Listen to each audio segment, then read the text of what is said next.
So last time हमने बात करा था कि अगर आपको इन्वेस्टमेंट करना चाहते हो तो आपको मंथली का टाइम फ्रेम देखना चाहिए या वीकली का टाइम फ्रेम देखना चाहिए। सो मंथली एंड वीकली के टाइम फ्रेम में आपको क्या देखना चाहिए? मंथली के एंड वीकली के टाइम फ्रेम में आपको ये देखना चाहिए कोई चार्ट पैटर्न बन रहा है, like inverse head and shoulder बन रहा है या डबल बॉटम बन रहा है, या आपको आप ये देख सकते हो वीकली का कोई सपोर्ट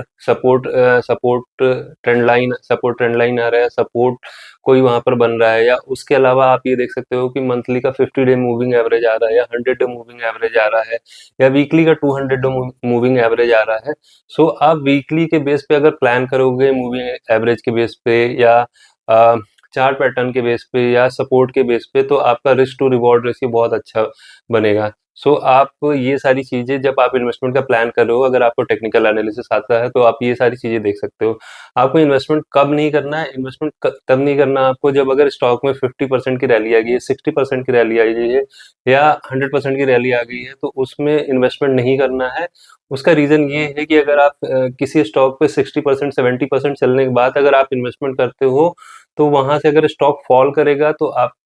आपका रिस्क टू रिवॉर्ड रेशियो नहीं बैठेगा और वहाँ पर लॉसेस होने के बहुत बड़े लॉसेस होने के चांसेस बनते हैं। बट आप अगर वीकली या मंथली टाइम फ्रेम के बेस पे करते हो तो आपका स्टॉप लॉस बहुत छोटा होगा एंड आपका रिवॉर्ड बहुत ज़्यादा बड़ा हो जाएगा।